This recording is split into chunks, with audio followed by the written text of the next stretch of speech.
Buenas tardes a todos. Les vamos dando la bienvenida. Vamos a esperar unos minutitos más que se siga sumando gente a esta reunión. Gracias por estar.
Bueno, nuevamente, gracias a todos y a todas. Veo en la lista del chat nombres muy queridos, muy cercanos en el afecto, referentes de nuestros cuidados paliativos. Veo que estamos uniéndonos con muchas partes del país, hasta Ecuador. Hay alguien de Ecuador que nos está acompañando, General Madariaga, Mendoza, el Honorable Hospice San Camilo, Santa Fe, representado por el equipo de Rosario, por un equipo de Rosario. Estamos los porteños, pero hoy los anfitriones, los dueños de casa, es la bella ciudad de Mar del Plata, con el hospital privado de la comunidad.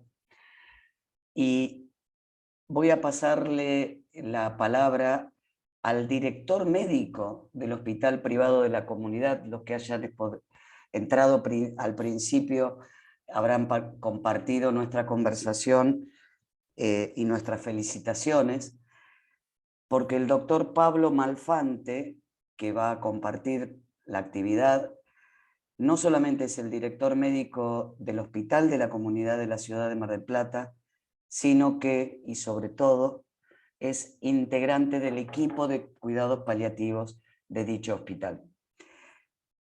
Doctor Malfante o Pablo, te paso la palabra para que puedas presentar a tus compañeros y así vamos aprendiendo de ustedes y con ustedes.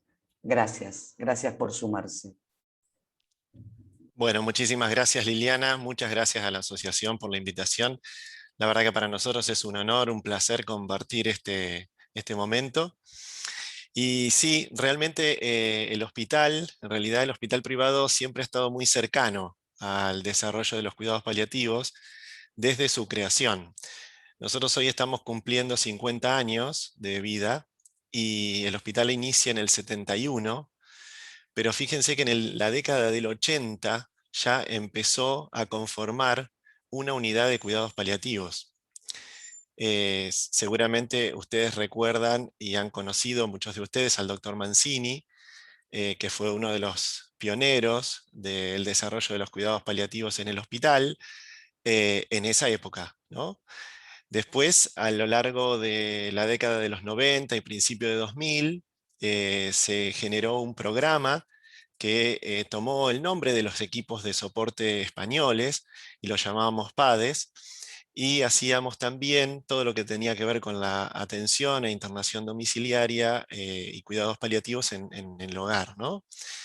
Desde allí es que nosotros estamos, prácticamente los que estamos hoy, en contacto con los cuidados paliativos y formándonos desde aquella época en esto, ¿no? Y en el seguimiento de los pacientes, su familia, siempre trabajando en equipo.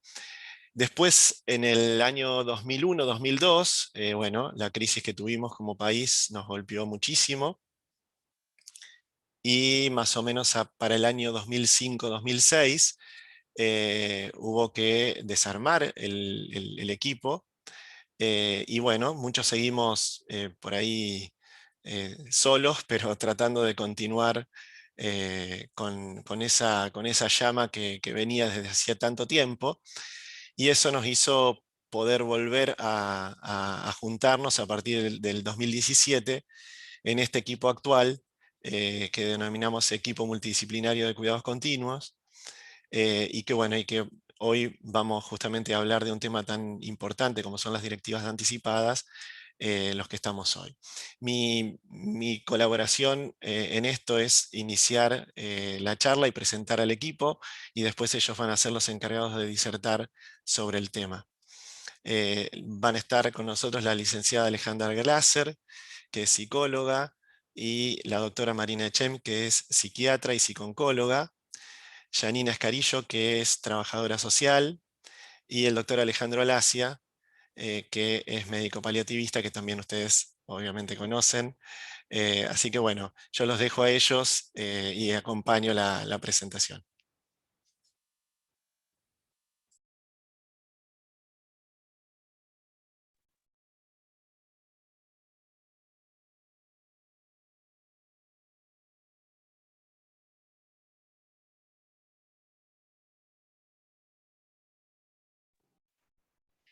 Bueno, hola a todos. Voy a arrancar yo un poco con la presentación. Vamos a hablar un poquito de de la historia de lo que son las directivas anticipadas, un poco la definición, y después vamos a hablar un poquito de lo que son los casos clínicos que queremos presentarles para poder tener un poquito de debate y discusión respecto al tema, ¿no? Entonces, un poco empezar con la historia. En realidad, cuando se generan discrepancias, ¿no?, entre lo que el paciente desea y quizás un soporte técnico agresivo en el final de la vida, a través de esto se ha buscado la necesidad de encontrar una solución, y es lo que se llama directivas anticipadas, ¿no? Ante esa discrepancia de lo que el paciente desea, lo que la familia desea, y ese soporte sanitario quizás técnicamente desproporcionado, ¿no? Y las directivas anticipadas surgen como la expresión máxima del principio de autonomía, que a lo largo de la evolución ha tomado reconocimiento legal y hoy permite que toda persona pueda decidir qué cosas quiere y qué cosas rechaza al momento de fallecer, ¿no? Podríamos situar en el 67 a este abogado de California, que un poco preocupado por las consecuencias de la tecnología en la medicina, y en ese momento se hablaba mucho de encarnizamiento terapéutico, elaboró un documento que le llamó Testamento Vital para que una persona pudiera rechazar tratamientos en torno a una enfermedad terminal. No tuvo mucha repercusión este testamento vital hasta llegado un par de años en el que se aprobó la ley de muerte natural, también en California, un poco disparado por este caso popular, ¿no?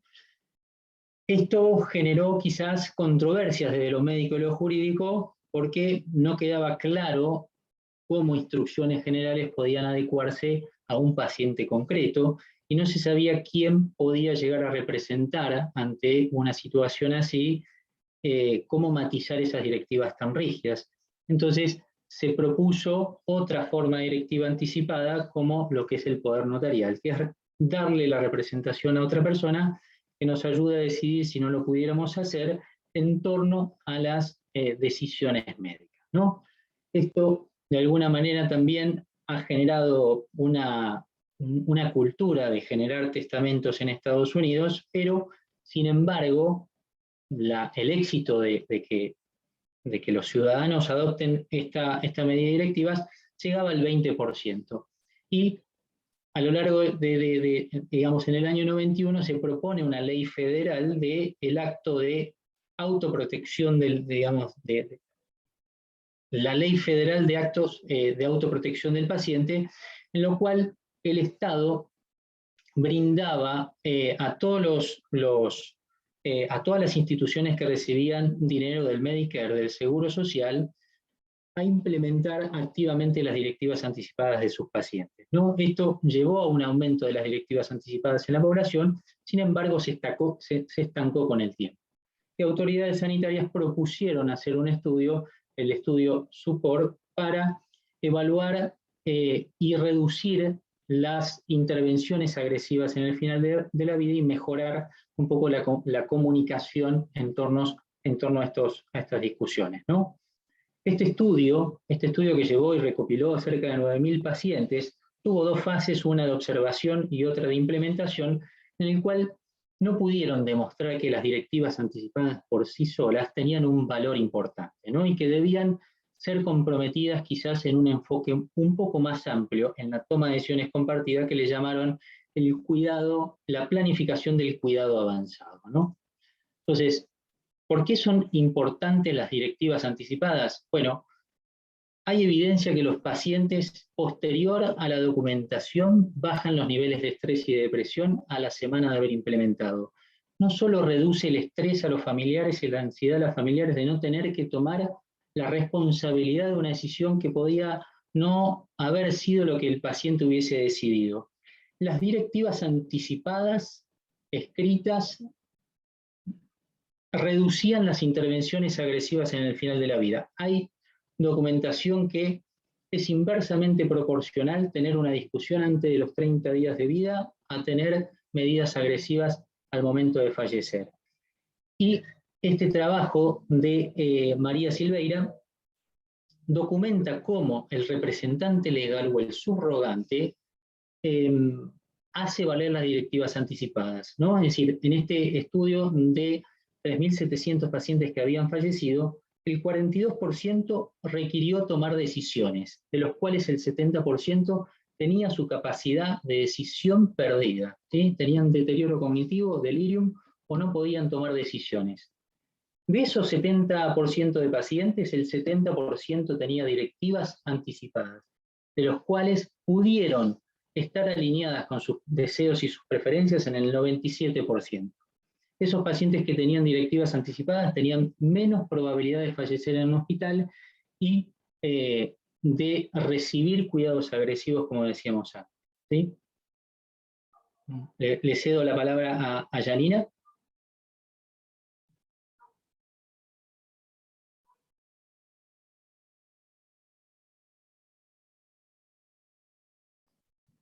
Yani.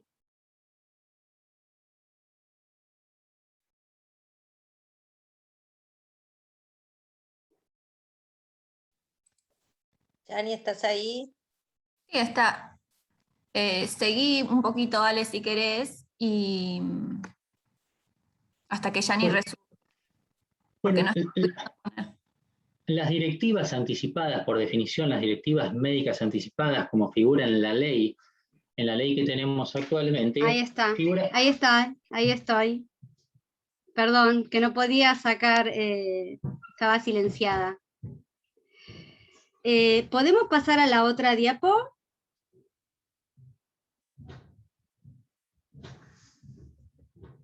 Ahí está. Más que nada como para poder hablar desde el marco legal en nuestro país.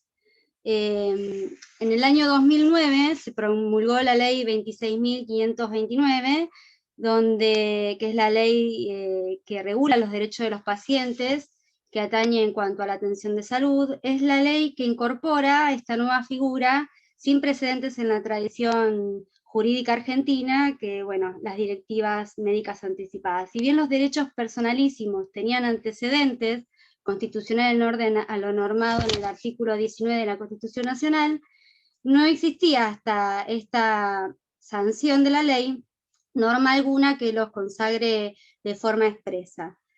Esta ley luego fue revisada y modificada en el año 2012 con la ley llamada Muerte Digna, la 26.742, en donde aparecen las directivas anticipadas, que tienen que estar escritas con 2 testigos, ante escribano o juez de primera instancia.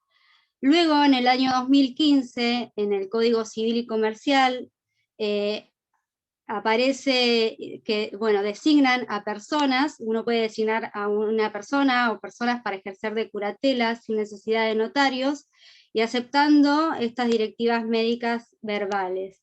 Por ahí, como para que quede un poco más claro, la exigencia de instrumentar las directivas anticipadas ante escribano público o juzgado de primera instancia, por lo cual se requeriría de la presencia de 2 testigos, desaparece del nuevo Código Civil unificado en el artículo 60, y acá en este punto es preciso reafirmar la importancia de reconocer plena validez a los procesos de implementación de las directivas anticipadas que puedan implementar las instituciones médicas, siempre que sean cuidados, sistematizados, garantizando la información adecuada y la libre expresión de voluntad de los interesados, ¿sí?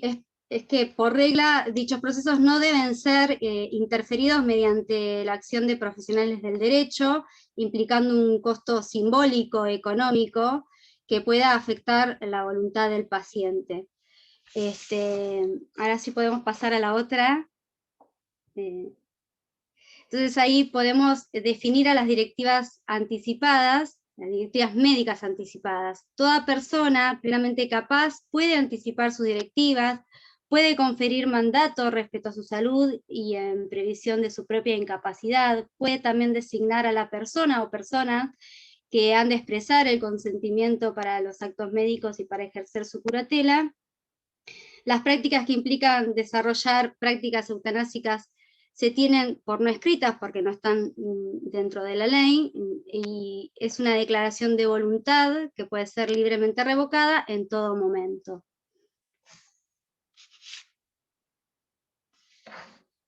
Por lo tanto, es un documento voluntario que puede estar escrito con instrucciones concretas sobre asistencia, que la ejerce una persona plena de su capacidad, mayor de edad, y que permite designar un representante, un poco como decíamos anteriormente, que se puede renovar, que es revocable y que es de valor ético jurídico.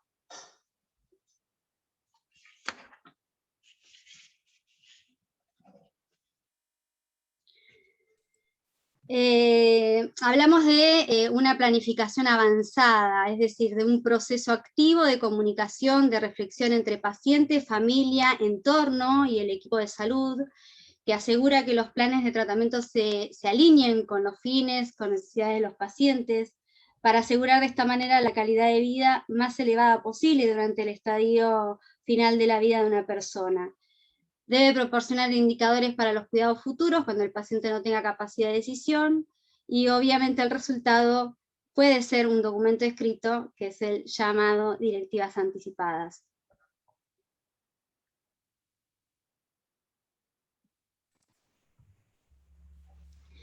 Ahora Alejandra Glaser va a explicar un poco, le cedo la palabra a ella. Dale, gracias Yani. Este modelo o sea, las directivas anticipadas están basadas en el modelo de toma de decisiones compartidas. Creemos que es el modelo más integrativo para poder utilizar y que genera, digamos, o pueda llegar a generar las directivas anticipadas basándonos siempre en el principio de autonomía de los pacientes. Y el modelo de toma de decisiones compartidas lo que plantea es que en un contexto particular está el paciente y está la indicación médica. El paciente es el que nos va a ir marcando qué es lo que quiere frente a sus valores personales y todas las decisiones particulares que tengan que ver con su biografía.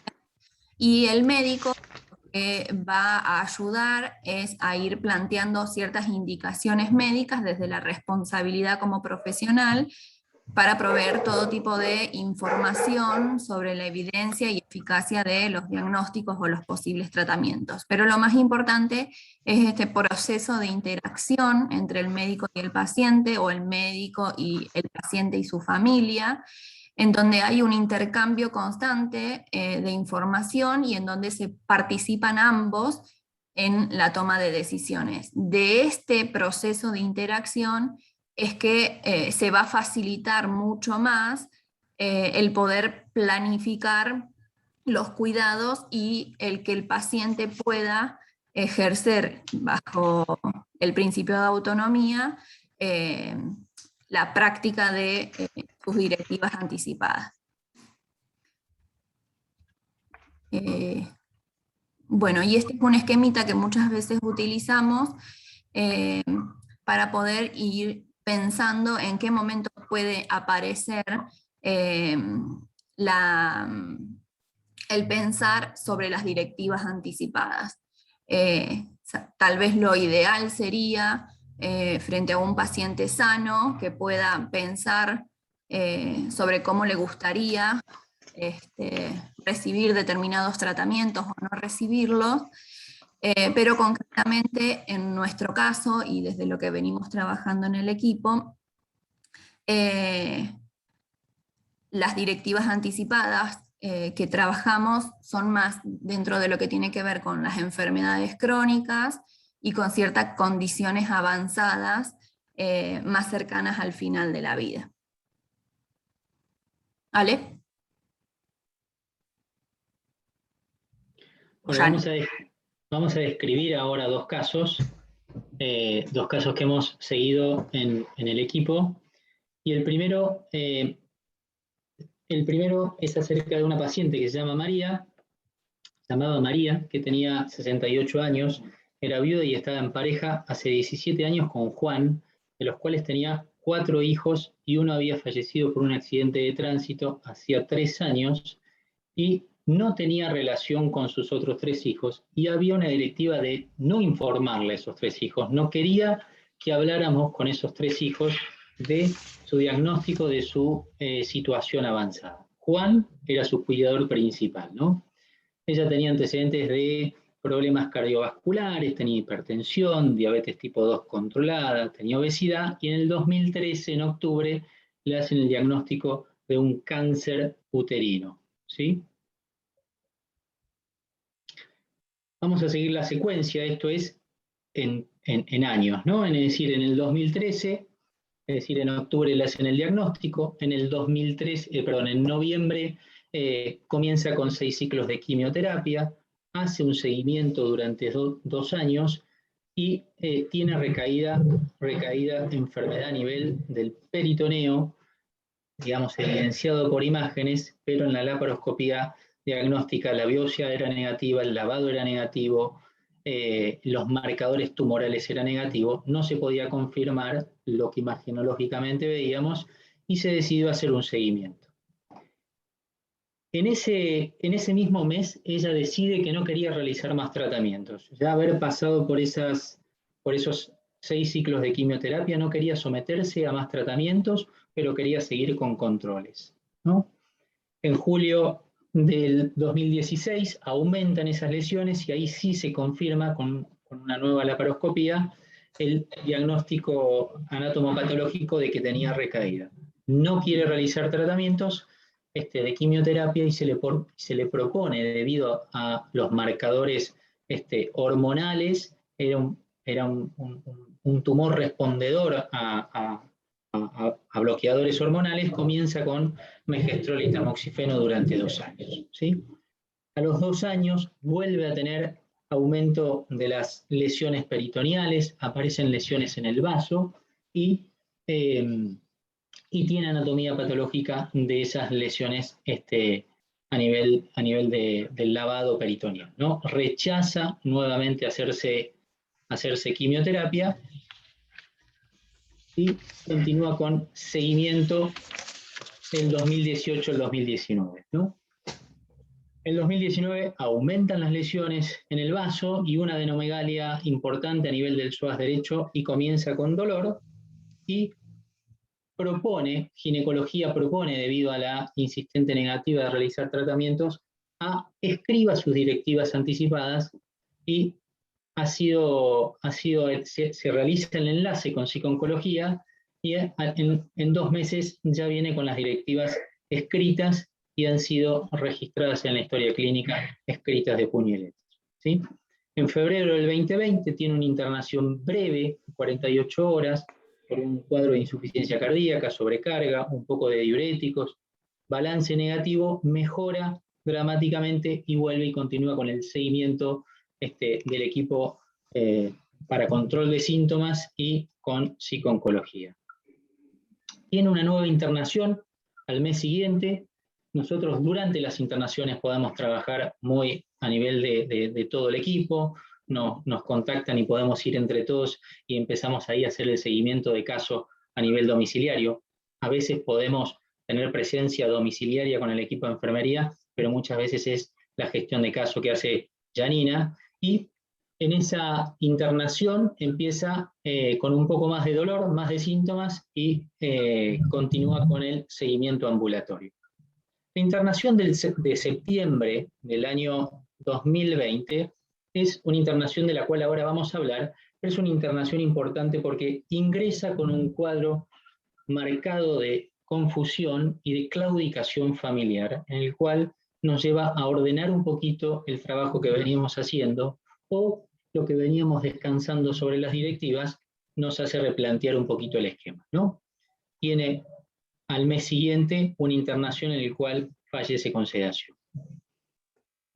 En esa internación de septiembre del año 20, está 12 días internada y el cuadro era por un cuadro de confusión marcada multicausal, producto de la enfermedad, producto de que estaba tomando analgésicos, estaba con una infección urinaria, la lesión ganglionar que tenía en el psoas había crecido, se había necrosado y sospechábamos que estaba infectada. Ella no quería muchas medidas para averiguar acerca de dónde venía, no queríamos cultivos, entonces intentamos mejorar un poquito el episodio confusional, y en 48, 72 horas mejoró al punto de poder volver a participar en las decisiones. Fue importante esta internación porque Juan, su cuidador principal y quien iba a representar sus directivas, manifiesta que está imposibilitado de cuidarlo, ¿sí? No asiste pasado 2 o 3 días, no asiste ni responde al teléfono los llamados para dar el parte médico y empezar a planificar los cuidados en domicilio, que ya a la semana estábamos en condición de empezar a planificar el alta. Un poco por lo que ellos habían hablado de las directivas anticipadas, que siempre los nombraban en las consultas, decían, ¿por qué no le dan la sedación que ella tanto lo quiere? ¿Sí? Eso era lo que nos encontrábamos, donde ella iba mejorando un poco su estado general. A pesar de eso, su capacidad funcional era mala, pasaba más de la mitad del día en la cama, y los síntomas, dolor y falta de aire, habían sido controlados y quedaba un marcado cansancio. Estaba muy cansada y eso le obligaba a permanecer casi todo el día en la cama. Pudimos corregir esas causas tratables de esa confusión y mejoró su capacidad de decidir, y empezamos a planificar la posibilidad de una externación. Ella manifestaba al poco tiempo querer irse a su casa, que ya estaba en condiciones, y por qué no se podía ir a su casa, y por qué no se daban las condiciones, y un poco este enojo con Juan por no estar ayudándolo un poco con esa decisión. En esa internación se hace contacto con el hermano de María, que no habíamos tenido contacto previamente, y se terminó de decidir en consenso ir a un hogar debido a la claudicación de Juan. Se le da el alta y el seguimiento de caso de Janina del equipo.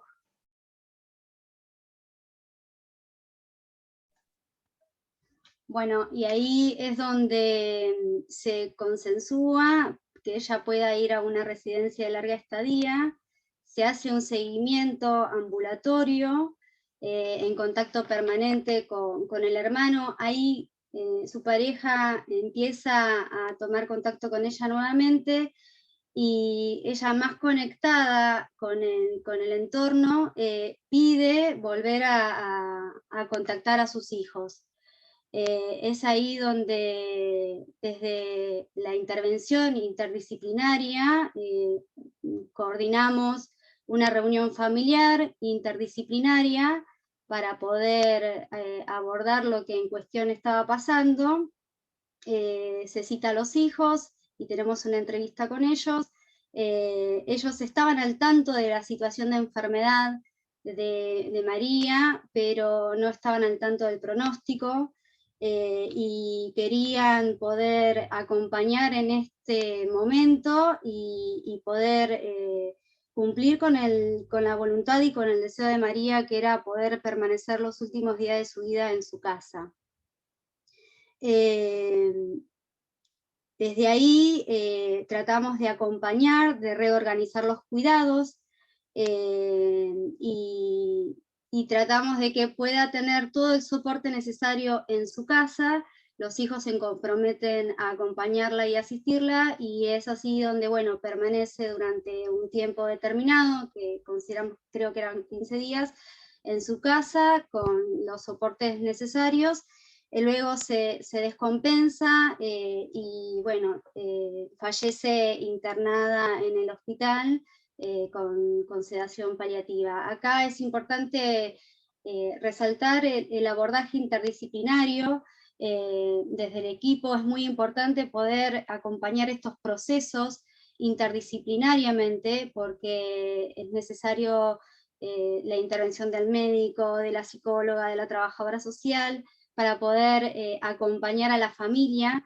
Y creo que, bueno, un poco es lo que intentamos en cada situación singular que se nos presenta. Este es un poco cómo hemos ido trabajando y acompañando en esta situación, y marcando más que nada en una paciente donde pudo elaborar sus directivas anticipadas durante todo este proceso, con su médica referente en su momento, que su médica referente también pudo poder pedir el acompañamiento desde el equipo, y que en otras diapos creo que no sé quién la está pasando, pero más que nada para dejar en claro cómo esas directivas anticipadas fueron formalizadas e incorporadas en la historia clínica. No sé si podemos pasar.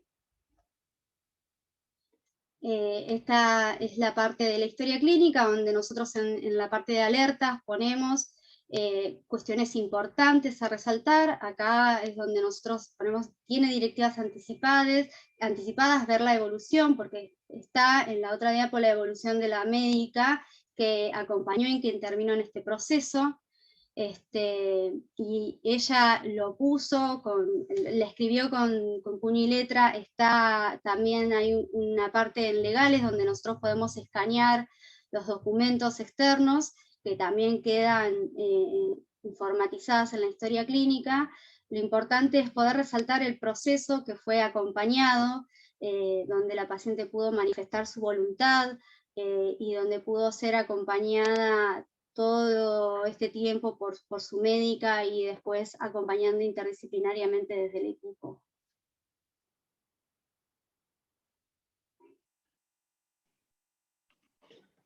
Bueno, gracias, Yani. Vamos a hablar del otro caso. Este es un caso que lo conocimos en internación recientemente, y Juan tiene 63 años, ex veterano de guerra, profesor de pesca en el puerto, y tiene 2 hijos con una primer pareja, un hijo de 8 años con la segunda pareja, y vive solo.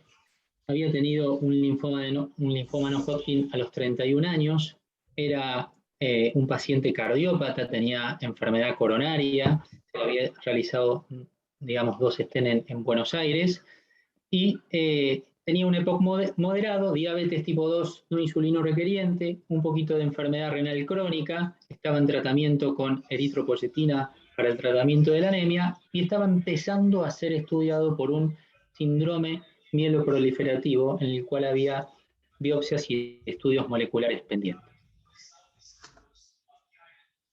De un momento para el otro, el 8 de agosto, ingresa por un cuadro de convulsiones secundarias a un proceso de descompensación diabética, ingresó con una glucemia de 700, ingresó con deterioro del sensorio, y de ingreso fue a terapia intensiva, requirió intubación, bomba de insulina, inotrópicos, antibióticos, comenzó con nutrición por sonda nasogástrica, venía ya con un deterioro nutricional y funcional previo al ingreso, que estaba en seguimiento por el consultorio de nutrición, y comienza desde hematología con hidroxiurea de 1 gramo, ¿no? Se le realizan tomografías y se había confirmado un accidente isquémico, y se estudió para ver si tenía coronavirus, y los hemocultivos y el líquido cefalorraquídeo, todo eso terminó dando negativo. A las 48 horas se retiró la intubación, y a los 4 días vuelve a piso, de los cuales en 48 horas tiene un shock mixto, por lo cual ingresa nuevamente a terapia intensiva, nuevamente con respirador. Por haber tenido unos infiltrados pulmonares en la tomografía, se lo aísla por sospecha de COVID, comienza con antibióticos, se le hace una angioresonancia cerebral y tenía una trombosis intracraneal de la carótida interna. Intercurre con un infarto, y se retira a los pocos días la sonda nasogástrica y decide que no quiere colocársela, ¿no? Mejora el estado general, vuelve a piso, y el 24 de agosto manifiesta en la historia clínica que no quiere recibir más tratamientos en alusión a volver a colocarle la sonda nasogástrica. Rechaza hacerse una cinecoronariografía y vuelve a intercurrir con un shock séptico a punto de partida de una probable infección urinaria, tenía un derrame pleural loculado y una dudosa colección en el vaso, en el cual no quería someterse a ningún procedimiento para mejorar, para investigar la causa, ¿no? Va a una unidad cerrada que no es terapia intensiva, se llama unidad de cuidados clínicos, se le coloca una vía central, inotrópicos, antibióticos, y rechaza, como decía, la punción guiada por ecografía para hacer diagnóstico de ese derrame pleural, ¿no? Lo evalúa psiquiatría, en el hospital está psico-oncología y está salud mental aparte, por lo tanto lo evaluó el equipo de psiquiatría, no perteneciente al equipo de cuidados continuos, donde considera que no estaba deprimido y que su ánimo era acorde al estado clínico y a la internación prolongada.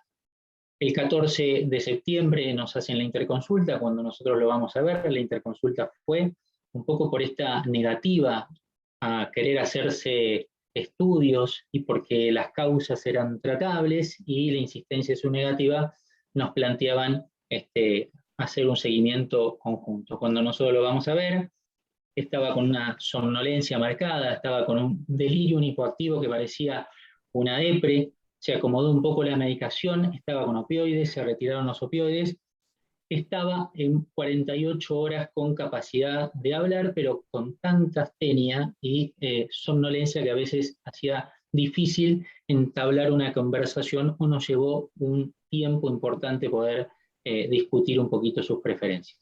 Cumplió 14 días de antibiótico endovenoso y se dio de alta con directivas anticipadas o voluntades anticipadas verbales, ¿no? Esa evaluación,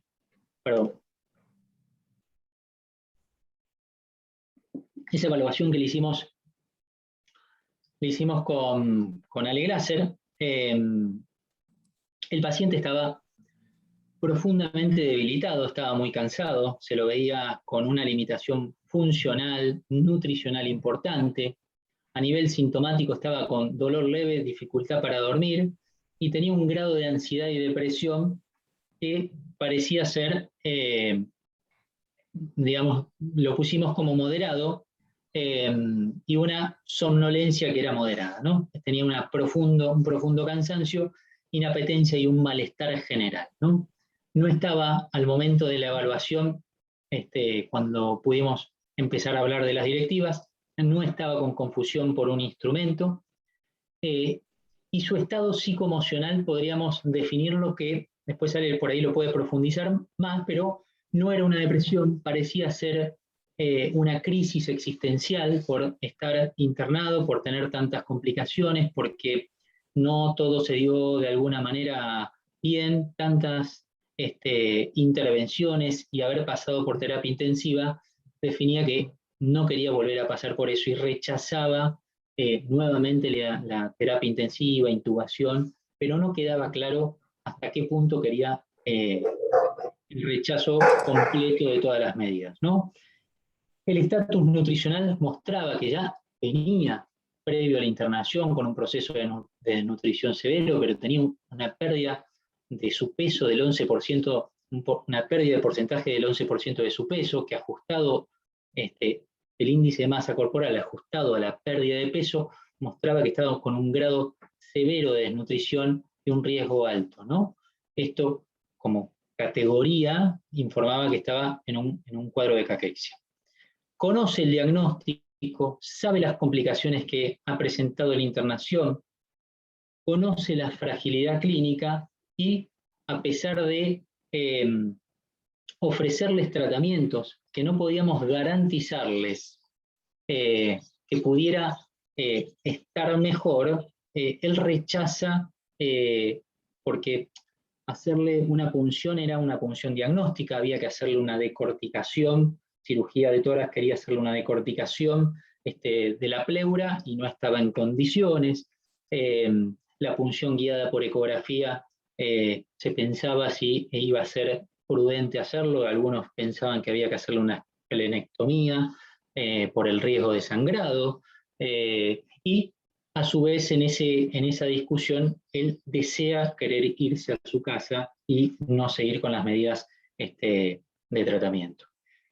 Durante esos 14 días presentó algún registro febril y entendíamos que estábamos tratando un proceso infeccioso no resuelto en el cual no podíamos profundizar por sus preferencias, ¿no? Proponemos escribir directivas anticipadas, proponemos dejar registrado para que en un retorno a la guardia no tuviéramos la sorpresa de que realizaran intervenciones que les generaran un malestar importante, o que no pasara como sucedió en el cual vino con deterioro del sensorio.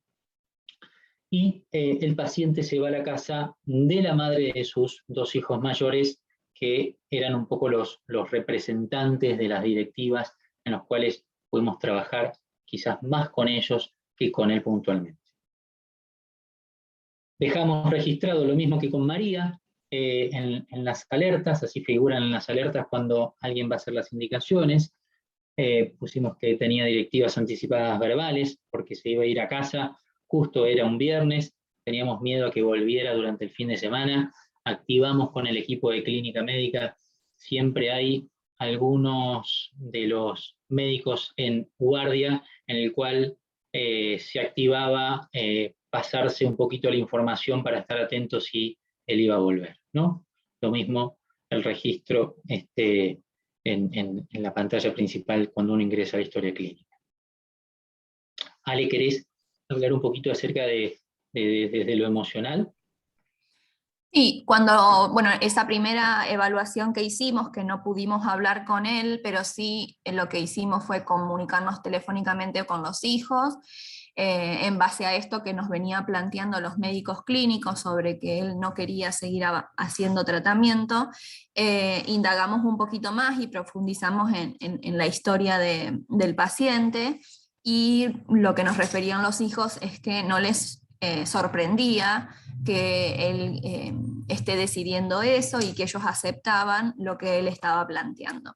Cuando sí lo pudimos evaluar, porque estaba menos confuso y pudimos evaluar más la cuestión emocional, pudimos ir como tratando de despejar esto. Si no había una depresión que podía llegar a estar condicionando esta decisión, o qué era lo que estaba pasando. Y en esa evaluación lo que pudimos ir observando era más una cuestión de una crisis o de un malestar emocional asociado a una crisis espiritual. Es un excombatiente de Malvinas que estaba muy como agotado y todo lo que había pasado en la internación lo había agotado mucho, y él manifestaba que no le tenía miedo a la muerte, que estaba tranquilo, pero que ya era suficiente, que le había pasado muchas cosas. Y bueno, mediante esa evaluación pudimos ir como detectando y separando lo que tenía que ver con una depresión mayor o un dolor total por todos los padecimientos que estaba transitando.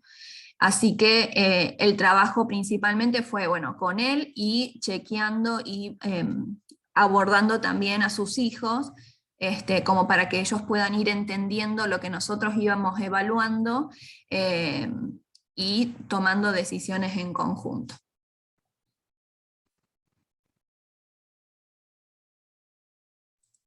¿Vale? Bueno, esta es la presentación de los 2 casos y vamos un poquito a la discusión a la cual Marina sacude un poquito. Bueno, un poco los disparadores, Marina, los querés plantear.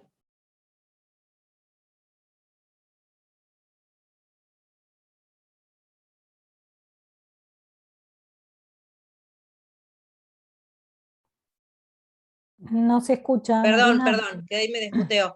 No, más que discusión, a mí me gustaría que esta parte la pensáramos como un intercambio de intentar responder algunas preguntas que nos surgieron mientras nosotros trabajábamos las directivas anticipadas, porque creo que no conozco a todos los que estamos acá, pero entiendo que cada uno debe tener un concepto, aunque sea una idea, de algunos muy clara, y han trabajado el tema de lo que implica directivas anticipadas, qué son, cuándo, para qué, incluso algunos de los que estamos acá quizás tengamos directivas anticipadas propias hechas, pero lo que nos surge a partir de los casos, de los dos casos que presentamos, si bien son dos pacientes con características particulares y diferentes, porque una paciente falleció y un paciente está vivo, una paciente tenía directivas anticipadas antes, tardías, porque en realidad empezó a decir que no quería tratamientos en el año 2016, sus directivas se escribieron en el 2019, se murió en el 2020. La pregunta que nos surge es, ¿qué nos falta o qué más podemos hacer para facilitar el proceso de directivas anticipadas? Porque estos dos casos, y muchos otros de los que vemos y seguramente ustedes ven, surgen a punto de partida de un momento de crisis del paciente, de desesperación, cuando no quiere saber más nada, cuando está muy mal, abatido o cansado de tratamientos o invadido de pesares y de internaciones y de propuestas que no funcionan, de recaídas, de complicaciones en la calidad de vida, de secuelas. Llega un momento que como desesperadamente un paciente, la única salida que encuentra a que paremos con eso es como un grito de decir no quiero más, y ahí aparece en ese contexto la directiva anticipada. Lo que nos preguntamos es, ¿qué tal si nosotros empezamos a trabajar para que esto sea a la inversa, digamos, para que se pueda empezar a trabajar el tema de directivas anticipadas mucho antes, cuando una persona está, como dice la definición, en pleno uso de sus facultades y para eso lo más sano posible en cuanto a su salud, cosa que no pasa y que por ahí para nosotros, los que trabajamos en paliativos, es bastante natural la cuestión de hablar o pensar en directivas anticipadas, en la muerte de un paciente. No lo es para el resto de las personas que trabajan en salud.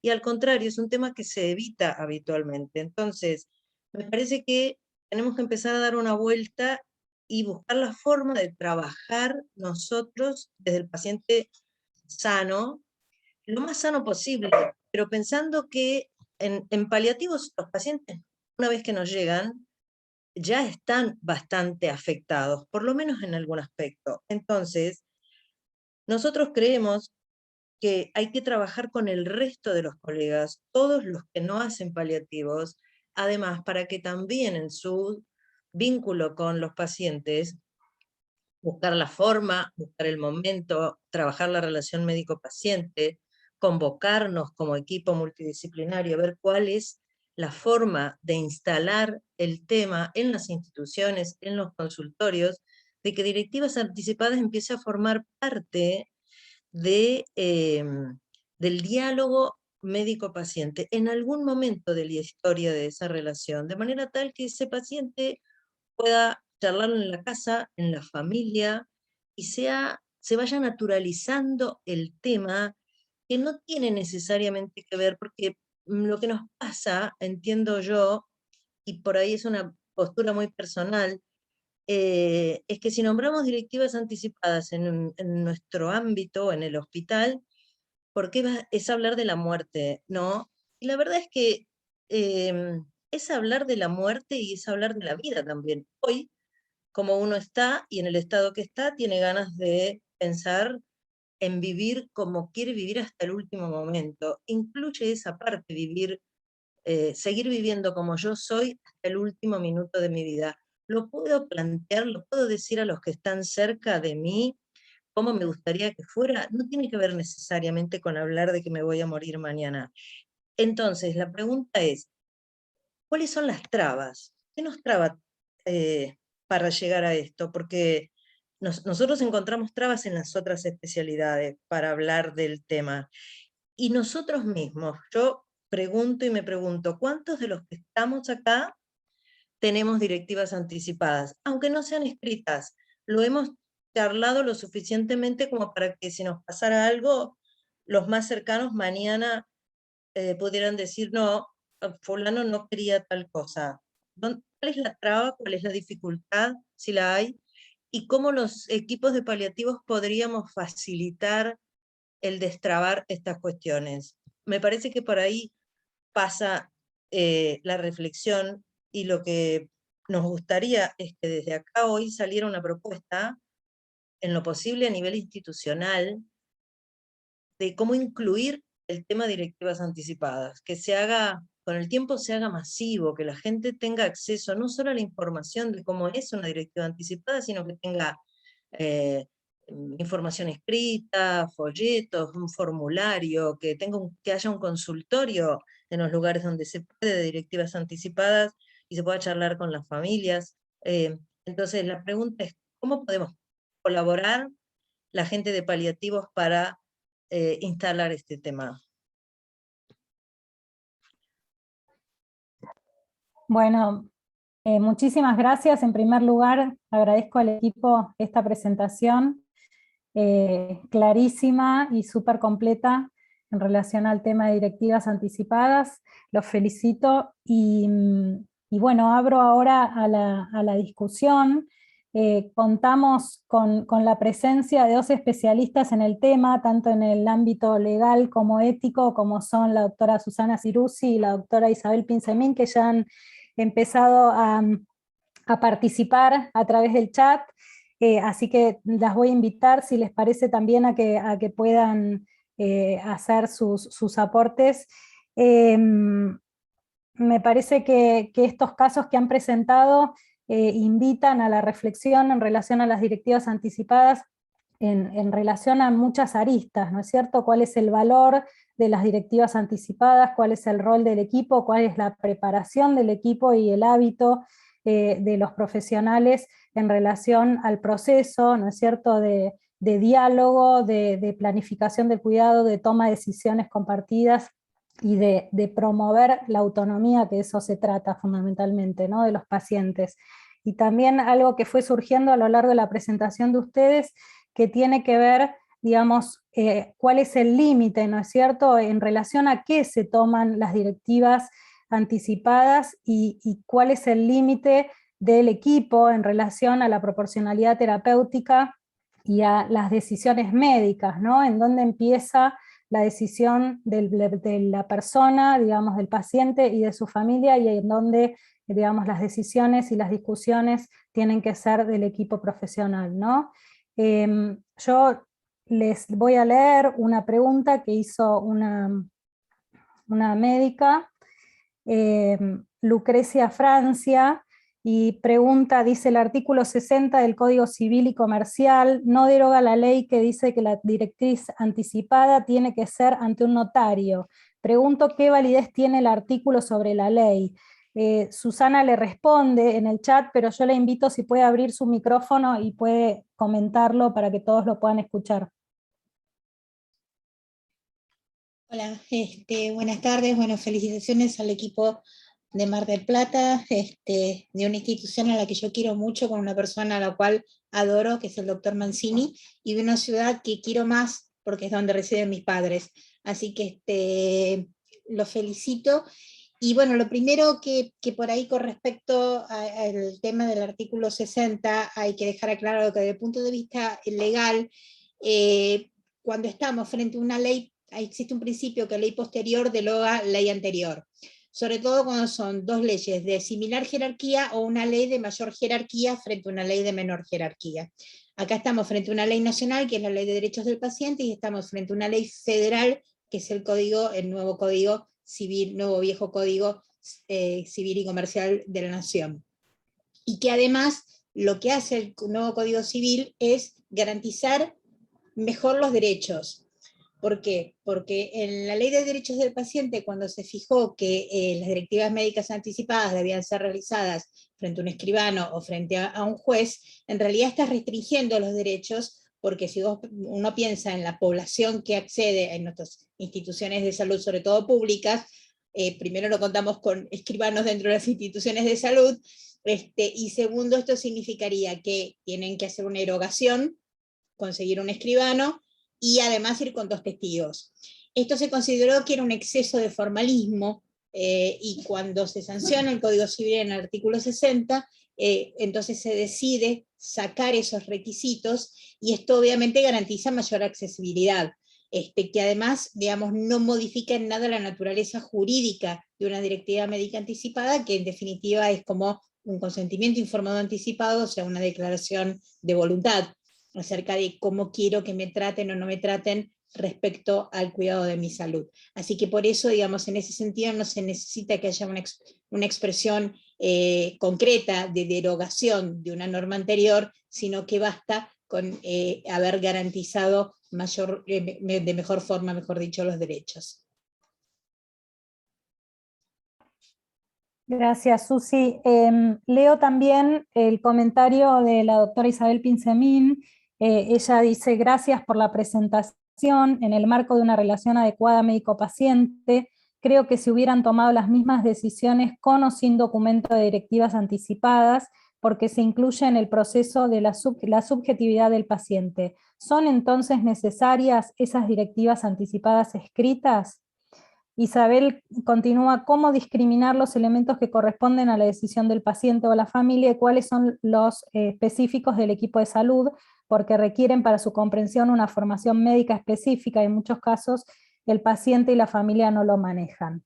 No sé si el equipo quiere comentar o le invitamos a Isabel a que pueda explayarse un poquito sobre lo que ella plantea. Sí, yo creo que a mí los documentos de voluntades anticipadas o de directivas me traen muchas dudas, ¿no? En muchos sentidos. Primero, creo que porque somos evolutivos por naturaleza, y tal vez el diálogo con el paciente y el marco de la relación que incluya esa subjetividad cuando el tiempo da, cumple las mismas funciones, ¿verdad? Si hay una buena relación médico-paciente, creo que siempre los elementos subjetivos y de contexto se incluyen. Entonces me pregunto qué necesidad hay de que eso esté escrito, ¿no? Por otro lado, a veces se hacen las directivas anticipadas a una edad y después los problemas ocurren en otra, o sea que somos evolutivos y esto es difícil de prever, por eso muchas veces es más práctico prever que te represente alguna persona que realmente conozca tus deseos, conozca tus pensamientos.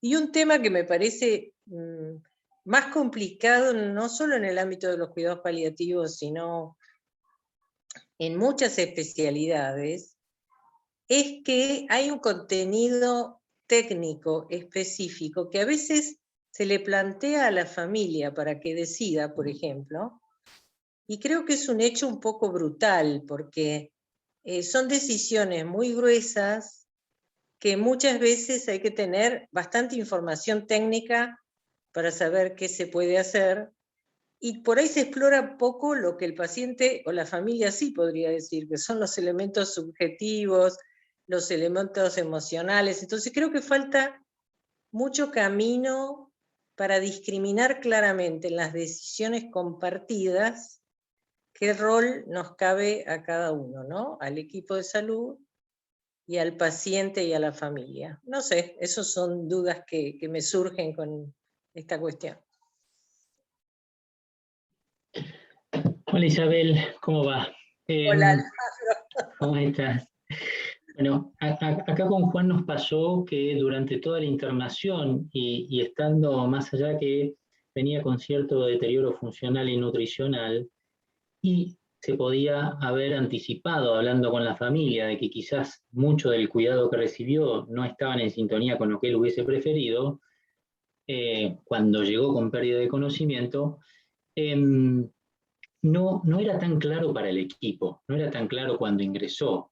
Estaba ante un diagnóstico probable de un síndrome mieloproliferativo no del todo categorizado, no se sabía bien cuál era el pronóstico, todavía están esperándose marcadores moleculares, y a su vez había bastante discrepancia en el equipo acerca de no progresar o no tenían claro hasta qué punto decir, bueno, ¿por qué no podemos hacer esta decorticación, ¿no? Después quedó en evidencia que con el deterioro funcional y poder intervenir acerca de, che, no, pará, lo que está diciendo es lo que hay que hacer, ¿no?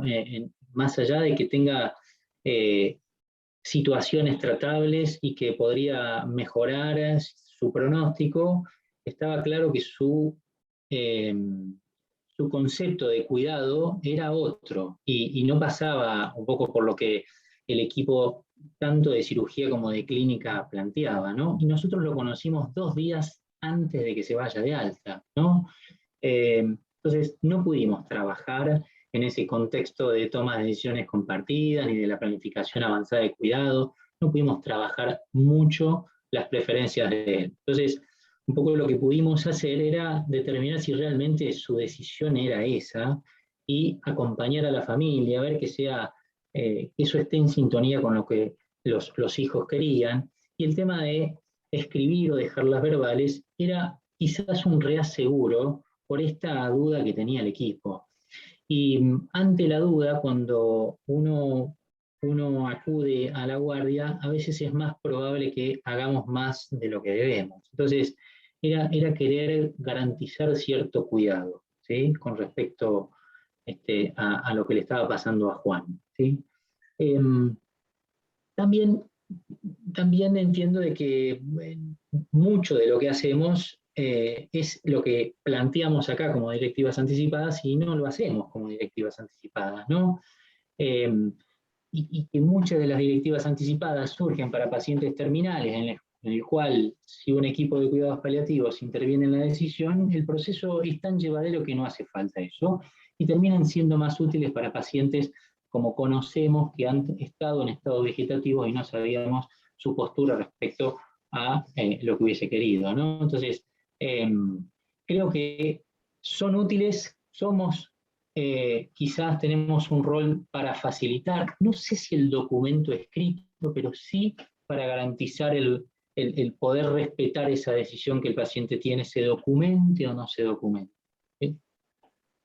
Perdón, yo quisiera agregar algo. A mí me parece lo que dice Isabel es absolutamente válido, pero también dijiste, Isabel, tenemos que recorrer un largo camino para llegar a que esto sea tan natural como vos lo contás, porque hablar de la subjetividad del paciente o de lo que incluye conocer al paciente y darse el tiempo para no necesitar escribirlo, no pasa en todos lados. Y hoy en las instituciones, cuanta más complejidad tienen, más difícil es eso, porque está más alejado, cada vez más alejado el profesional desde lo técnico a la subjetividad. No llega casi a la subjetividad del paciente.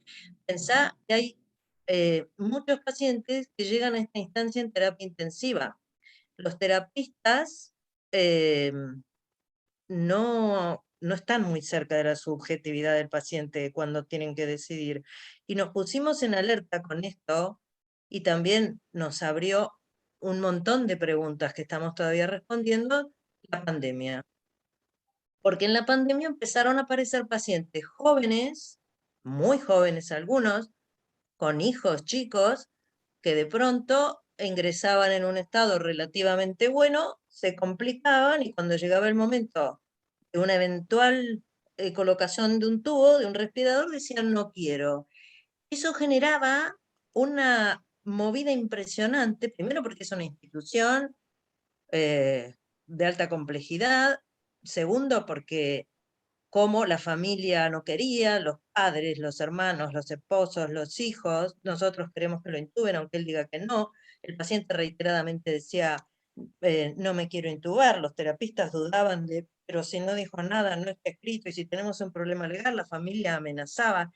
Cuando la cosa se pone así y urge, y esto no fue solo una vez, estos fueron varios casos, la pandemia nos puso en una situación de preguntarnos qué hacemos en estas situaciones, respetando la autonomía del paciente, reconociendo que estaba clarísimo, y los terapistas lo decían, ya lo dijo desde el día que entró, no me voy a intubar, pero teníamos toda esa otra parte atrás, que por ahí para nosotros es diferente porque tenemos como cierto entrenamiento para trabajar esto y no nos cuesta tanto, pero imaginemos lo que fue en esos días en un ámbito como una terapia desbordada de pacientes con respiradores contados por ahí y con gente que dependía de minutos o de horas tomar una decisión, una familia atrás de la puerta que no podía entrar, amenazando o intimidando, reuniéndose el comité de ética en forma y en horario extraordinario. Entonces creo que lo escrito tiene un valor y a veces hasta simbólico para uno. Yo que hice mis directivas, quiero reconocer que siempre tuve en la cabeza claro, y todos los que me rodean, lo que quiero y lo que no quiero, pero el día que las escribí y que las leí y que las firmé, sentí que eso tenía otro peso, porque lo que está escrito, no hay vuelta, aunque sea para mí sola y aunque queden en un cajón. Entonces creo que hasta que lleguemos al punto este que vos decís, que sea así de fácil charlando con el paciente, el hacerlo formal es un camino interesante. Nos da seguridad a nosotros, al paciente lo alivia y a la familia sobre todo.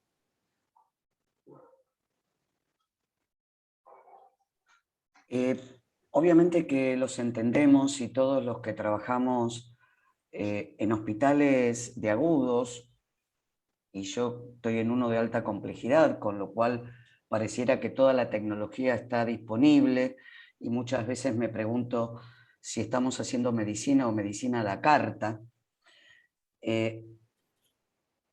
Y coincido también con Isabel que hay un gran componente que es nuestro deber profesional. Nosotros somos los que tenemos que sopesar lo adecuado o inadecuado de las posibles acciones. Y un poco en esto que vos decís de un paciente joven que a lo mejor tiene posibilidades de prolongar la sobrevida o de sobreponerse a un evento como hubiera sido una neumonía grave por COVID, que rechaza una medida terapéutica, creo que también necesitamos un entrenamiento en el respeto del otro, por la voluntad del otro. Esto que lo tenemos, la autonomía, yo soy una convencida, y Susi está por acá, me lo puede corregir si lo digo mal, siempre que hay un derecho, eso tiene otra cara que es una obligación. Si el paciente tiene derecho a elegir entre las opciones terapéuticas, quiere decir que nosotros tenemos la obligación de respetar. Pero antes de esa obligación de respetar está nuestro deber de informar. Vos mencionaste, cuando cerrabas con estos disparadores, dijiste hasta la posibilidad de un consultorio de medidas anticipadas. Y yo, que soy internista de base, pregunto, ¿quién mejor que yo cuando hacía clínica para la construcción de un vínculo comunicacional con nuestros pacientes? Creo, a pesar de que lo hacemos, los paliativistas y todos en el momento de apagar el incendio venimos con los matafuegos, las mangueras para decisiones anticipadas, y hay muchas veces que no son decisiones anticipadas, que son hacerle entender a la familia lo que son tratamientos adecuados y proporcionados.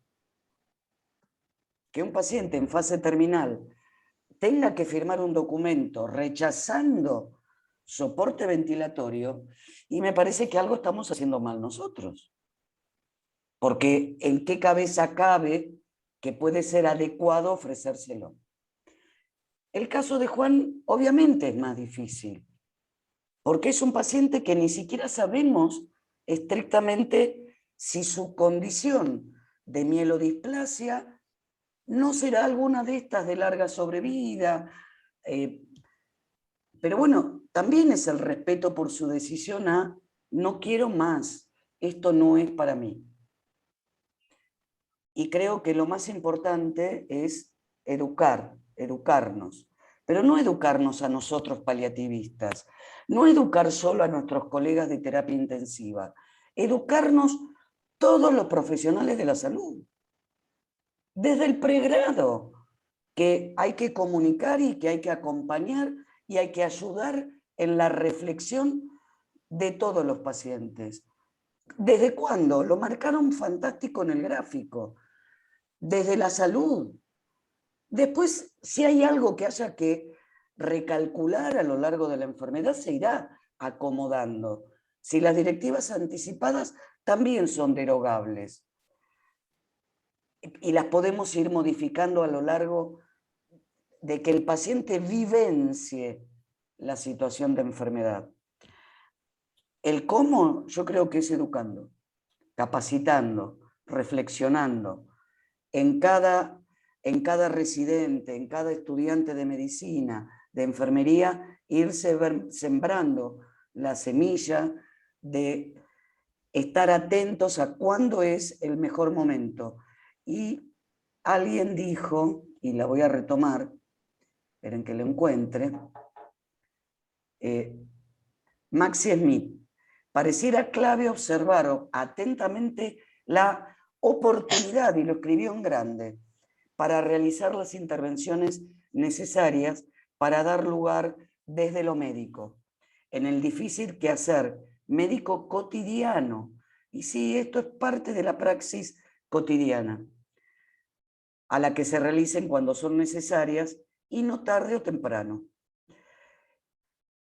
Y Fernanda Carro dice, concuerdo con Isabel, nos tenemos que replantear a qué llamamos decisiones compartidas, ya que cargar a la familia con una decisión, y menos aún escrita, sobre todo, Fernanda dice, se piden las terapias, es una carga demasiado pesada para la familia. Y por otro lado, es nuestro deber sopesar lo adecuado o no del tratamiento. No dejarle a la familia, ¿usted quiere que lo intubemos o no? Y Piti Nocera dice, una persona sana, autónoma y en pleno uso de sus facultades cognitivas, ¿da las mismas directivas anticipadas que las que podría dar cuando esté enfermo? Y cuando está enfermo, ¿da las mismas directivas anticipadas al inicio de su enfermedad que cuando está en etapa avanzada? Un poco lo que recién yo decía, se pueden ir modificando las directivas, pero esas directivas las vamos a tener que ir acomodando a lo adecuado del tratamiento. Un paciente puede rechazar quimioterapia y lo respetaremos y lo acompañaremos. Ahora, cuando ya esté en una fase irreversible y diga, ahora quiero quimioterapia, ¿es adecuado volver a plantearlo? No es una cuestión de la decisión. Estoy haciendo un monólogo, quiero que alguien levante la mano y me interrumpa, por favor. Lili, hay muchos que han participado. Perdón, no sé quién quería hablar. Susi. ¿Te interrumpí? Perdón. No sé quién perdón, está no, una sola veo. cosita, porque me parece que escuché. ¿Te muteó? ¿Escucha? Sí. ¿Hola? ¿Hola? Sí, sí. Yo escucho, no sé quién es la que está hablando, pero Marina, escucho. Marina soy. Marina. Dale. Dale, Marina. No, yo lo que decía es que escuché un par de veces que como que es demasiada carga, y por supuesto que lo sería en tal caso, irresponsabilidad, dejar a la familia la decisión. Me parece que es lo contrario, que el tema de las directivas, como lo planteamos, es poder hablarlo antes con la familia cuando uno está bien, así como yo ponía un ejemplo muy claro que es, todos nosotros firmamos un seguro de vida de cualquier cosa, gente, sacamos un crédito y firmamos un seguro de vida. Y la verdad es un seguro de muerte, porque en realidad está diciendo que cuando nos morimos, la plata va a tal lugar. vamos a un quirófano, nos sacamos la vesícula y firmamos un consentimiento informado que si lo leemos detalladamente dice que nos podemos morir. A veces ni lo leemos y lo firmamos. Lo que digo es, no es dejarle a la familia ni al médico que decida, es que todos nosotros nos sentemos una noche en la cena, un domingo en el almuerzo, y charlemos entre todos de qué nos gustaría que pasara con nosotros en alguna situación en la que no pudiéramos decidir. Que esto lo pudiéramos implementar nosotros en la charla con nuestros pacientes, todo el equipo de salud, como se dijo recién, no solamente los paliativistas, y empezar a hablar de esto con más naturalidad, como se puede hablar con más naturalidad de la muerte, y que si termina o no en una directiva escrita no es lo más importante, pero eso es al revés de dejarlo a elección o a decisión de la familia. Es incluir a la familia en lo que a mí, Marina, me gustaría compartirlo, charlarlo con ellos y decirles, che, si algún momento me pasa, ustedes que me conocen, que están cerca, sepan qué tal cosa, pero no es que llegado el momento, un médico les va a tener que decir, che, bueno, Marina, ¿qué hacemos? ¿La intubamos o no la intubamos? Es exactamente al revés. Me parece que la directiva permite con anticipación que lo charlemos entre los que tenemos cerca y que quienes nos conocen puedan hacer respetar eso que somos y que queremos seguir siendo hasta el final. Totalmente, tenemos Sí. que cambiar la cultura social de Tal hablar cual. de la vida y de esto que es parte de la vida, que es el morir, naturalizándolo, porque coincido plenamente. Yo le digo a mis hijos que no quiero que me reguen como un potus, desde que eran chiquitos. No tenemos potus, pero ellos ya saben que no me tienen que regar. En relación a lo que decía Marina, hay varios comentarios que me parece que refuerzan esta idea. Ruth dice en pediatría, Ruth Kiman, la doctora Ruth Kiman, dice en pediatría frente a enfermedades de pronóstico incierto, hay trabajos que sugieren plantearle al niño o joven y su familia la pregunta, ¿qué pasaría si? Si los resultados no son como esperamos, ¿sí? Y eso abre el diálogo hipotético a conocer valores y deseos con mucho tiempo de antelación. Susana Cirusi dice la directiva médica, y que esto tiene que ver con lo que decía Marina, ¿no es cierto? Debería verse como la frutilla del postre, al igual que el consentimiento informado en cuanto a su firma. Se espera que un paciente llegue a elaborar semejante decisión solo después de contar con un intercambio con su médico de confianza que pueda guiarlo. Las directivas por sí mismas no van a evitar conflictos que suelen basarse en una mala relación asistencial, y menos van a exorcizar a todos los males que surgen en la interacción.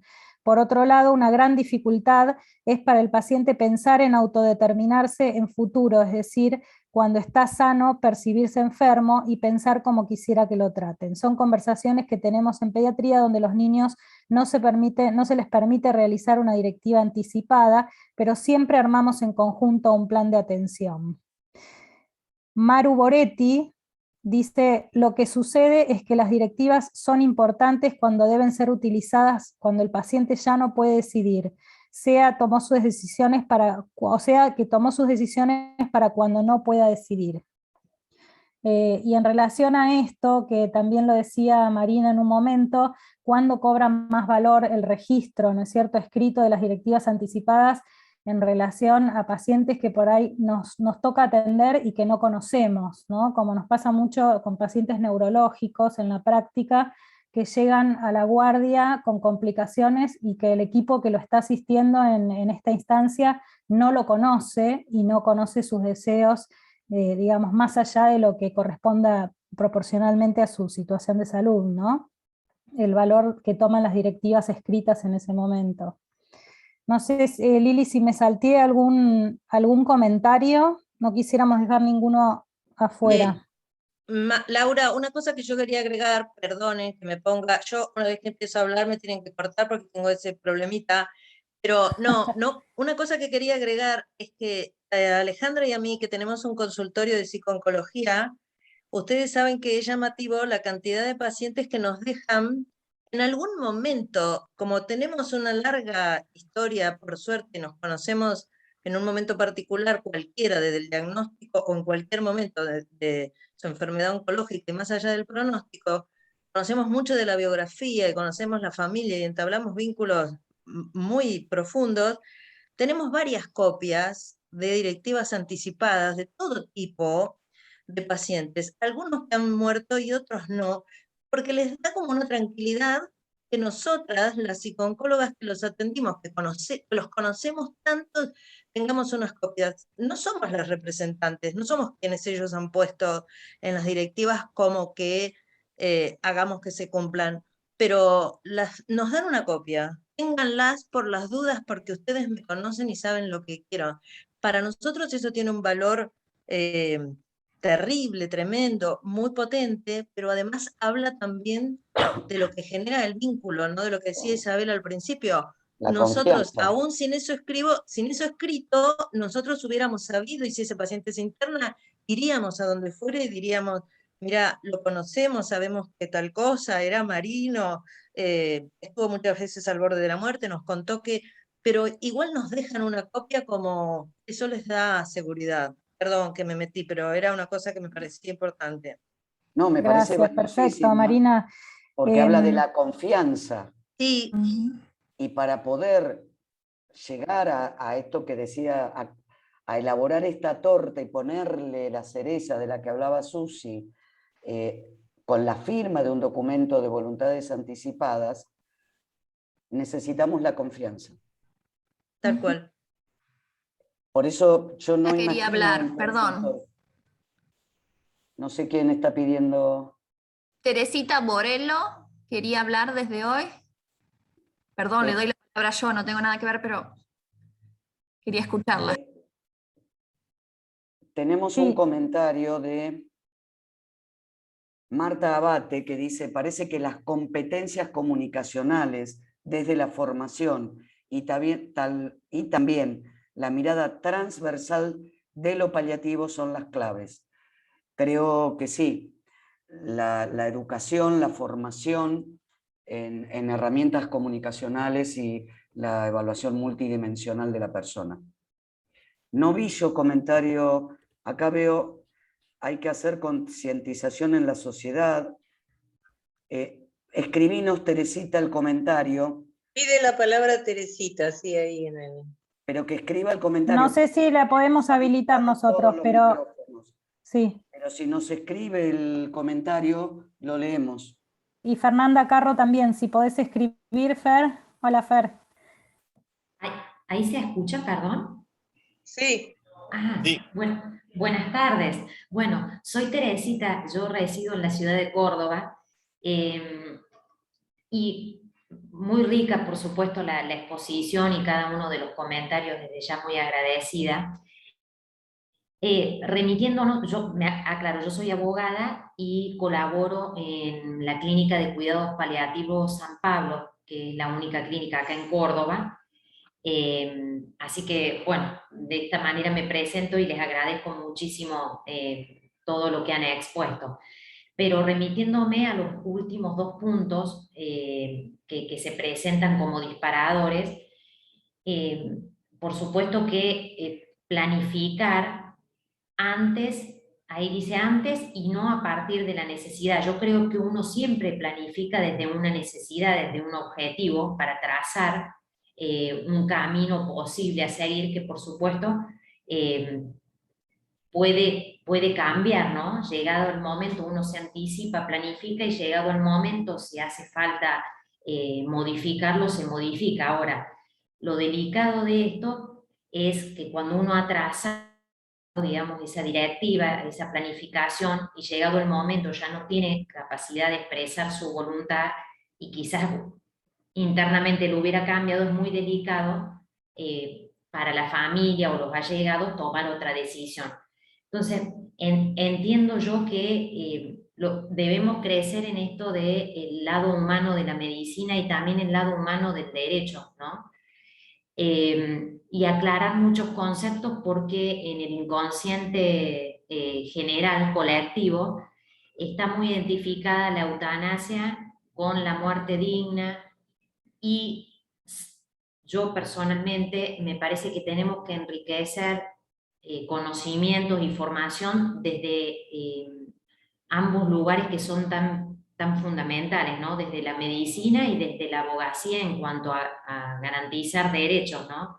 Entonces, aclarando conceptos, a ver, tal cual como dice nuestro código, cuando describe el consentimiento informado, qué es, qué facultades tiene cada paciente para decidir en caso de una enfermedad irreversible, incurable, pararse especialmente en ese punto y aclarar qué es lo que médicamente en concreto puede brindarse a un paciente y qué es lo que no se puede hacer porque está prohibido, que es la eutanasia, porque hay finas líneas en donde la gente también, ante la ignorancia, puede fantasear, y habrá alguno que dirá, como usted, doctora Rodríguez, bueno, no quiero que me rieguen, y otro dirá, por favor, no me deje faltar el agua hasta el último instante. Entonces, en medio de eso, si bien hay una fantasía, ir a lo concreto, lo que se puede y lo que no se puede hacer, qué es la autonomía de la voluntad y qué deja de serlo cuando otro tiene que decidir por mí.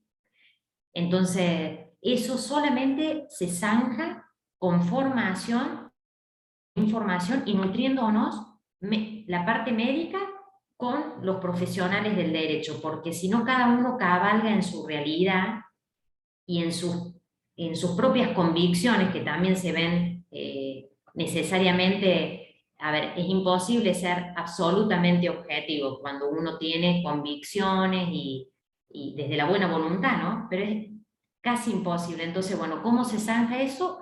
Con formación, con información y trabajando en conjunto.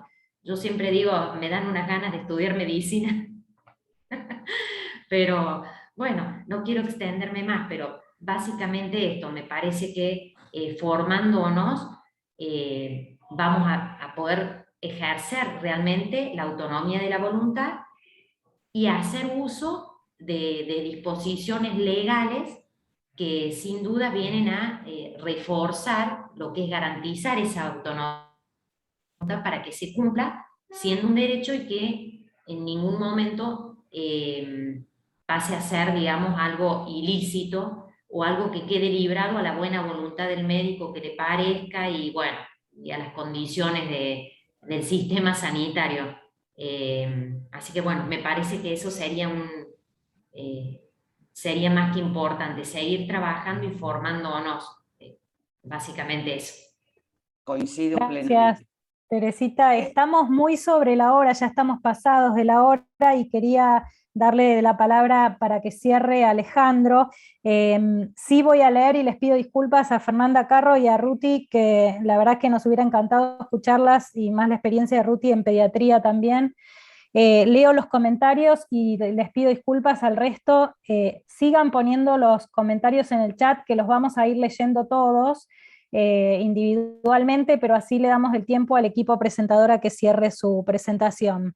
Dice Fernanda Carro, los paliativistas con las limitaciones que contaba el compañero somos los que tenemos todo más allanado. Mi comentario era sobre qué hacer mientras educamos a nuestros colegas.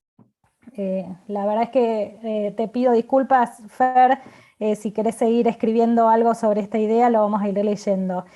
Ruti Kiman dice, recomiendo conocer el trabajo que vienen desarrollando para educación profesional y para la sociedad en general sobre directivas anticipadas de la ONG El Faro. Male Cáceres dice, palabras claves en este tema: planificación anticipada, proceso, revisión de lo expresado y escrito, comunicación asertiva y empática, relación de confianza, respeto de autonomía, valores y deseos. Gracias, Male. La verdad es que, bueno, todos los aportes son sumamente valiosos, creo que da para charlar una hora más o más. Ale, te devuelvo la palabra para que puedas cerrar el encuentro. Bueno, gracias, Laura. Un poco lo que queríamos dejar reflejado es no el documento como instrumento a evaluar y ponerlo en valor de juicio, ¿no? Sino como incorporarlo como el posible resultado de lo más importante de lo que queremos plantear, ¿no? Es la planificación de cuidado avanzado de un paciente frágil o un paciente que necesita una atención paliativa. Sabemos cuando, ahí lo planteé desde planificar antes y no a partir de la necesidad, es que estos dos pacientes dijeron no quiero más tratamientos y probablemente a ninguno se le planteó, che, de acuerdo a la fragilidad de este paciente, podríamos empezar un proceso de planificación avanzada para que si surge la directiva anticipada escrita, buenísimo, pero si no, que sea como parte de ese proceso de toma de decisiones para saber realmente qué hacer cuando lleguemos el momento, ¿no? Y no tengamos a veces estos dilemas, ¿no? Y un poco también lo que nos planteábamos es cuánto de los cuidados paliativos pueden participar, pueden influir en esto que hablamos, en poder llegar a documentar directivas anticipadas. Sé que estamos muy cortito de tiempo, pero bueno, esta fue una revisión sistemática de alrededor de 26 estudios, de los cuales 4 fueron estudios de alta calidad con bajo riesgo de sesgo, en el cual la intervención mostraba una gran diferencia cuando cuidados paliativos intervenía en documentar directivas escritas, pero no con la finalidad de que el documento sea lo que había que llegar a registrar, sino como directivas anticipadas para hacer el seguimiento. Este estudio ha hablado un poquito acerca de quiénes son los que adherían más a adoptar medidas directivas anticipadas. Y se vio que los pacientes grandes con diagnóstico oncológico, con buen ingreso económico, título universitario, con un deterioro funcional, estaban más propensos a adoptar la postura de planificar medidas de directivas anticipadas.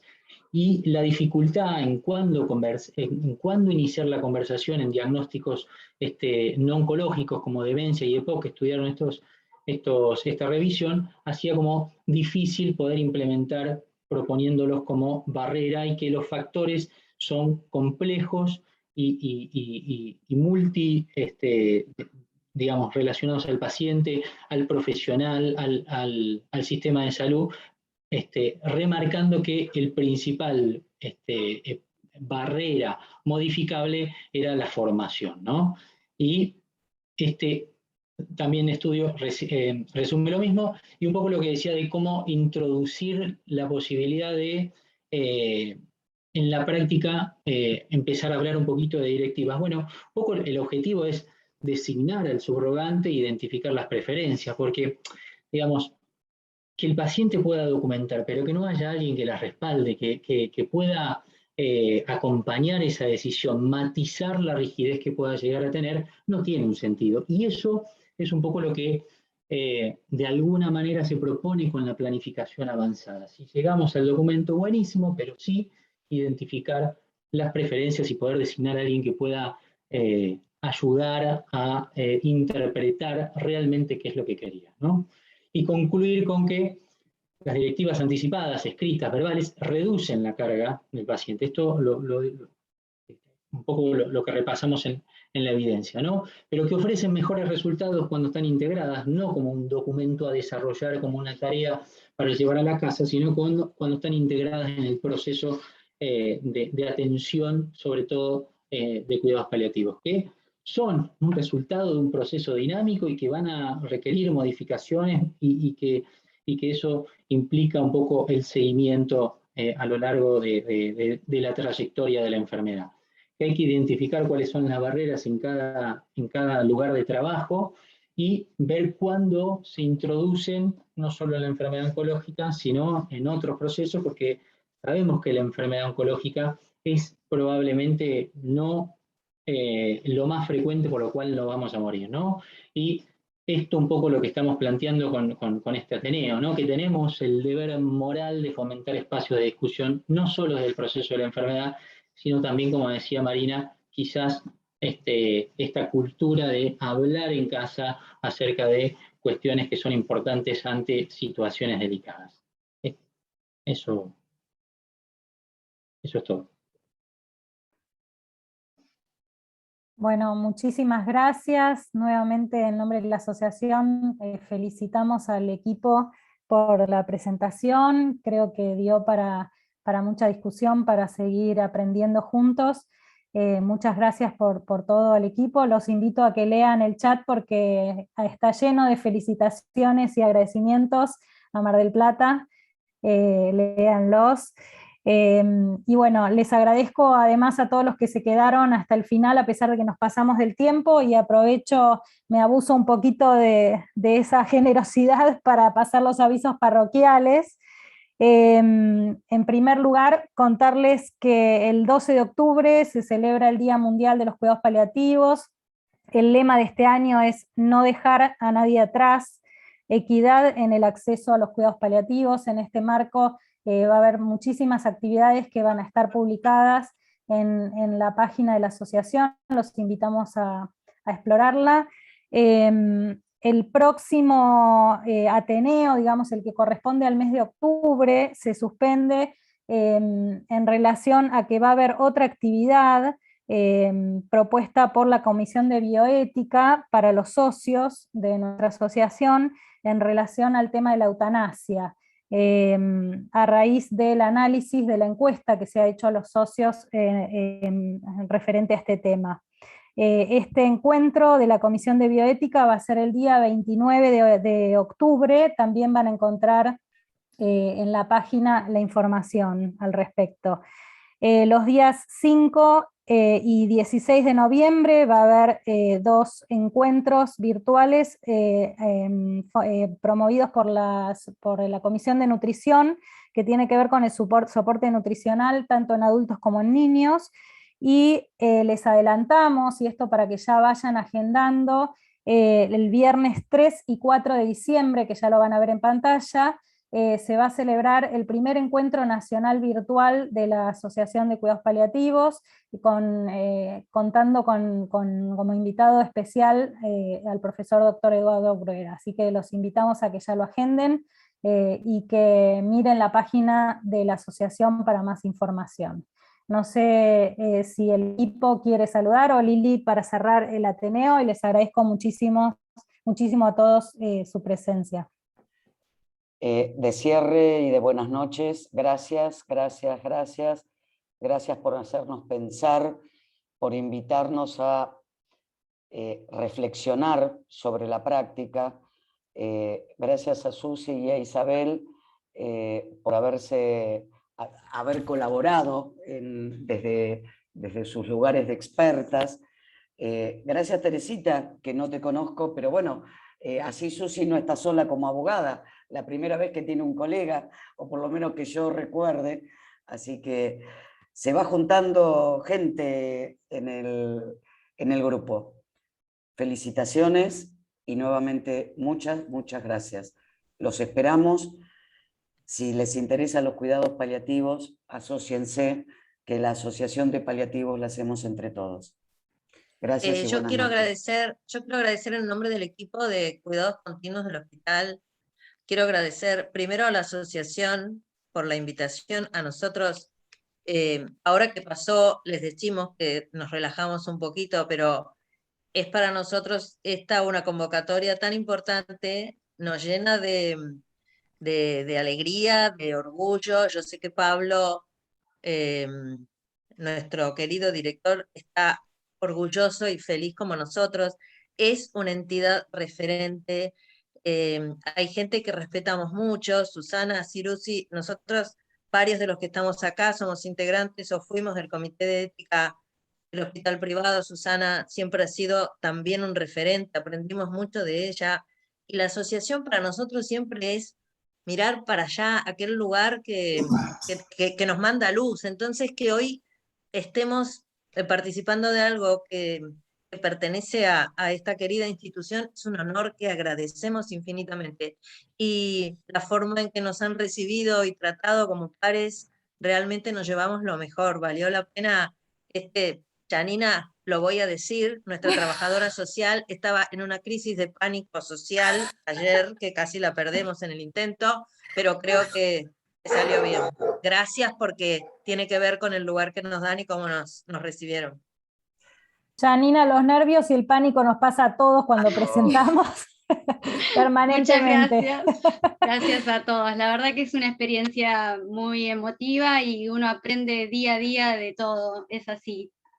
Bueno, muchísimas gracias, y gracias a los aportes de todos, de Ruti Kiman, que también esto da para hacer un Ateneo específico de pediatría en el tema.